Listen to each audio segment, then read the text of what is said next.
Oke kawan-kawan, assalamualaikum warahmatullahi wabarakatuh. Kembali lagi di channel saya Mbak Acil.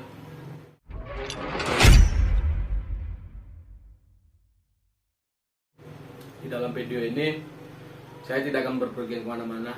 Di sini saya akan ngobrol santai kepada kawan-kawan semua, ataupun sharing tentang ilmu dasar ketika kalian berpergian ke gunung. Ini materi mungkin bagi kawan-kawan yang paham pasti sudah mengetahuinya, yaitu materi survival. Sebelum saya ingin mengulasnya, saya akan memperkenalkan diri. Perkenalkan, nama saya Muhammad Hakimi, nama alat saya Mbah Cil. Saya Mapala dari Fakultas Pertanian Universitas Asahan, Ikatan Mahasiswa Peduli Kelestarian Alam atau biasa disebut IMAPETA. Saya Stambo 2016, angkatan kelima, angkatan terembulan, dan sekarang alhamdulillah sudah angkatan ke-11. Nah, di sini saya akan cerita kepada kawan ataupun sharing tentang apa itu survival, bagaimana cara melakukan survival. Nah, survival itu ialah bertahan hidup di dalam hutan dalam keadaan gawat darurat.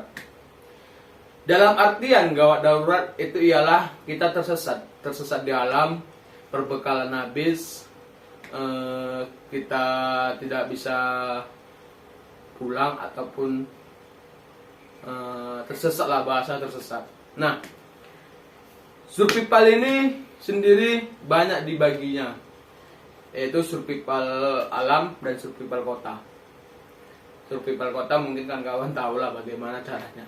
Nah, di sini saya akan membahas tentang survival alam. Apa itu survival? Tadi saya sebutkan survival. Nah, survival ialah bertahan hidup di dalam hutan dalam keadaan gawat darurat yang saya sebutkan tadi kan. Nah, ketika terjadi kita tersesat, mungkin kawan-kawan yang sudah mengetahuinya pasti akan sangat mudah untuk melakukannya. Tapi sangat disayangkan bagi kawan-kawan yang belum mengetahuinya, bagaimana cara survival, bagaimana cara mengenali jenis makanannya ataupun mengenali jenis tumbuhan yang bisa kita konsumsi. Ada kata stop dalam survival, yaitu S-nya stop, T-nya thinking, O-nya observasi, P-nya planning. Nah, stop yaitu ialah ketika kita sudah tersesat di gunung ataupun kita merasa ini bukan jalannya, ini bukan apa, kita stop, jangan melanjutkan perjalanan. Kita berpikir sehat, terus kita jangan sampai ngedown, usahakan diri sendiri jangan sampai ngedown. Sedangkan T-nya thinking. Nah, setelah kita stop thinking, dalam arti thinking ini berpikir jernih. Oh ya, ini kita sudah sesat, kita harus diam dulu sejenak, kita harus berpikir bagaimana kita keluar. Sedangkan untuk O-nya observasi. Observasi itu ialah kita melihat medan sekitar, areal medan sekitar bagaimana. Apakah kita di lembah, apakah kita di jurang, ataupun bahkan kita di bawah. Kita harus melihat orientasi medan. Kita keliling segala macam. Nah, setelah itu kita planning. Planning itu kita harus menggunakan akal pikiran kita yang sangat jernih. Jangan sampai kita ngedown. Tadi kan saya bilang jangan sampai kita ngedown supaya kita tidak mudah terperangkap terlalu lama di dalam zona tersesat tersebut. Planning. Ayo kita harus keluar, bagaimana caranya kita harus keluar rembukan bareng-bareng dengan kelompok kita sendiri ataupun kita sendiri. Nah, sedangkan untuk di jenis makanan, mungkin terlalu jauh sih kalau saya terlalu membahas jenis makanan. Nah, untuk tempat tinggal sih kalau menurut saya, ketika kita tersesat di alam, pasti otomatis kita, ya mudah-mudahan aja lah langsung kita ketemu jalan keluarnya. Alhamdulillah, mudah-mudahan. Nah, bagaimana kita jika berhari-hari di dalam hutan tersebut sampai kita tidak bisa keluar? Nah, Salah satunya ketika kita sudah capek, istilah pikirannya terkuras, tenaganya terkuras, bahkan sampai ngedon. Carilah tempat tinggal sedarurat mungkin. Dalam artian ya kita cari tempat tinggal. Ya Pak, misalnya kita bawa tenda, kita dirikan tenda, ataupun yang tidak membawa tenda ataupun tenda yang dibawa teman, kita cari tempat-tempat yang bisa kita gunakan. Ya contoh macam goa ataupun pohon-pohon yang berlubang, itu bisa kita gunakan. Ataupun kita membuat pipa, itu sih sangat yang sering dilakukan para survival. Nah, untuk di jenis makanan, yaitu di jenis tumbuhan, mungkin jenis-jenis tumbuhan kawan-kawan sudah tahu, cuman di sini saya akan menjelaskannya lagi. Yaitu jenis-jenis tumbuhan yang dapat kita konsumsi, yaitu ialah cara mengetahuinya. Yang pertama, kita lihat saja dari jenis tumbuhan itu buah-buahan. Contoh buah-buahan itu kita tengok saja, oh buah-buahan ini dimakan oleh binatang, pasti tidak beracun, boleh kita makan. Ataupun buah-buahan yang tidak mencolok warnanya. Dalam artian mencolok itu pasti ketika buah-buahan itu mencolok warnanya, buah-buahan itu akan beracun. Untuk jenis-jenis tumbuhan, mungkin untuk kawan-kawan tahulah jenis-jenis tumbuhannya itu adalah pakis hutan, keladi, ataupun dedaunan-dedaunan yang muda, ataupun bambu-bambu rebung lah, bambu muda. Nah, di dalam jenis makanan ini kita harus mengetahui juga bagaimana cara mengetahuinya makanan itu beracun atau tidak. Salah satunya yaitu dengan cara kita ambil contoh saja macam keladi. Kita ambil contoh macam keladi. Nah, di dalam keladi itu kan pasti ada yang beracun ataupun ada yang tidak beracun. Nah, bagaimana cara mengetahui keladi tersebut beracun? Caranya itu ialah ini saya ibaratkan ini keladi yang sudah saya kupas dan yang sudah saya bersihkan, ya kan? Nah, keladi ini kita gosok-gosokkan saja kemari ke telapak tangan ini. Kita gosok-gosokkan. Nah, ketika keladi ini menimbulkan rasa gatal ataupun bagaimana di areal ini, nah di situ mungkin keladi itu sangat beracun. Nah, ketika di sini ataupun di sini tidak gatal, kita coba di area yang lain. Contoh di bibir. Di bibir bisa kita contohkan. Kita gesekkan ke bibir, apakah itu bergatal atau tidak. Nah, ketika tidak ada reaksinya, kita coba di sini. Nah, di area belakang kuping. Itu bisa kita gesekkan apakah keladi itu beracun atau tidak. Satu pesan saya kepada kawan-kawan, ketika sudah melakukan hal tersebut dan itu bereaksi kepada tubuh kita, alangkah baiknya tidak konsumsi. Dan jika tidak ada rasa gatal ataupun rasa yang dirasakan oleh tubuh kita, boleh kita konsumsi. Bagaimana cara mengolahnya? Yaitu sangat simpel. Mungkin kawan-kawan di area sekitar itu bisa menggunakan pasir ataupun tanah. Kita bersihkan terlebih dahulu menggunakan pasir ataupun tanah.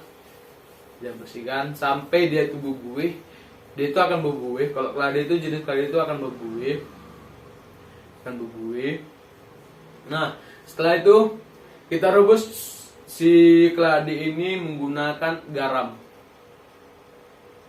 Kurang lebih sih kalau saya pribadi setengah jam mungkin cukup untuk merebusnya. Keladi itu beracun atau tidak. Untuk di hewan, mungkin kawan-kawan tahu sih hewan apa saja yang bisa kita konsumsi. Tapi ketika sudah benar-benar gawat, sudah benar-benar bahkan itu yang bisa kita makan, apapun ceritanya itu yang bisa kita makan. Walaupun itu babi sekalipun yang haram, ketika kita sudah ibaratkan sudah terancam ibaratkan mati ataupun hidup, wajib kita makan. Karena di agama kita memang dilarang, namun kita dalam keadaan terancam kita diperbolehkan. Nah, ya kan kawan.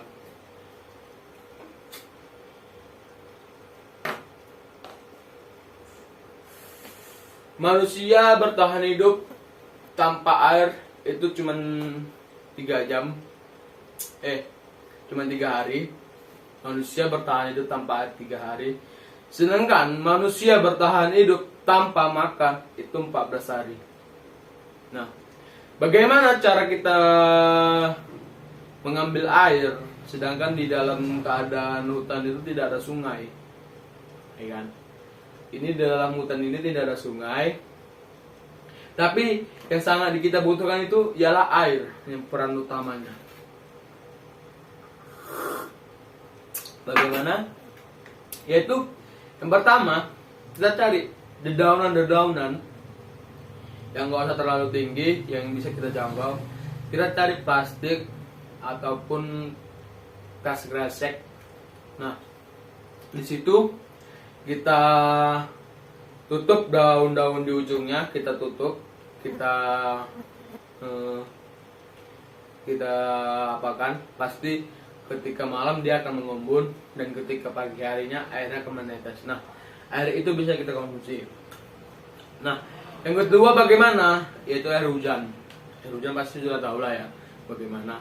Ya mudah-mudahan ada hujan dan kita bisa minum. Nah, jika hal tersebut tidak ada, mau tidak mau kita harus minum air kencing kita sendiri ataupun air seni. Kenapa harus seperti itu? Yaitu tadi kita bertahan hidup di alam ini ataupun di dunia ini. Manusia yang bisa bertahan hidup 3 hari tanpa minum, sedangkan manusia tanpa makan itu 14 hari. Jadi mau nggak mau yang karena utama itu ya air minum. Nah, ketika kita di laut, contoh di laut, bagaimana cara mendapatkan air? Sedangkan air laut itu asin, ya kan. Nah, caranya itu sangat mudah, yaitu dengan cara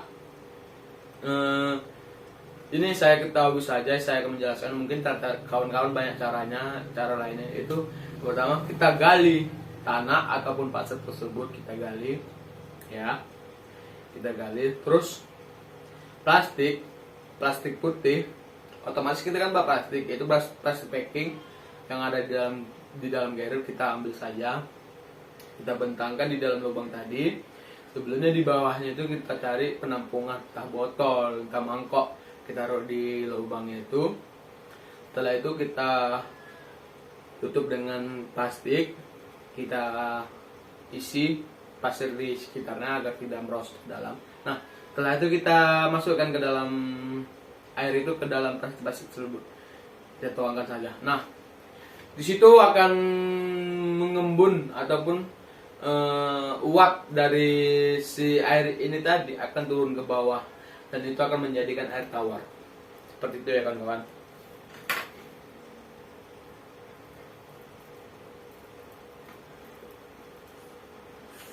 Satu lagi yaitu lumut. Lumut bisa kita jadikan ibaratkan minum. Tapi cara penyalingannya mungkin bisa menggunakan ini ataupun bisa menggunakan. Nah, dari makanan dan minuman tersebut, mungkin kawan-kawan sudah mengetahui sedikit banyaknya bagaimana cara survival, bagaimana cara kita menjalankan survival. Mungkin ini saja yang saya akan bahas kepada kawan-kawan semua. Di next video saya akan menjelaskan jenis-jenis makanannya, apa saja yang bisa kita konsumsi, dan bagaimana cara pengelolaannya. Nah, nanti di video berikutnya saya akan tayangkan lagi bagaimana caranya. Nah, oke kawan-kawan, itu saja tadi materi dari saya, materi survival. Mungkin nggak terlalu mendalam kali membahasnya. Itu saja yang saya ketahui. Mungkin kawan-kawan ingin menambahin atau mengasih saran bagaimana sih tentang materi ini, nah, boleh di kolom komentar saya. Nah, pesan satu buat kita dan kawan-kawan semua, sebelum bepergian tetap safety-kan diri kita masing-masing. Apapun keadaannya, bagaimanapun caranya, kita harus safety karena di alam ini sangat berbahaya. Jangan pernah menantang alam, karena alam itu sangat berbahaya. Dan ketika kalian ingin benar-benar menikmatinya, alam itu akan memberikan semuanya yang ada di dalamnya. Nah, sekian dari video saya. Tetap dukung terus channel saya dengan cara di subscribe, yang pastinya bunyikan lonceng di sebelah subscribe-nya. Semoga video ini bermanfaat buat kawan-kawan semua. Semoga menambah wawasan kawan-kawan semua. Semoga lekas pulih Indonesiaku, lekas pulih bumi ini, dan kita berpergian sangat bebas seperti 2 tahun kemarin. Sekian dari saya Mbah Cil undur pamit. Wassalamualaikum warahmatullahi wabarakatuh. Salam lestari, lestari, lestari, lestari.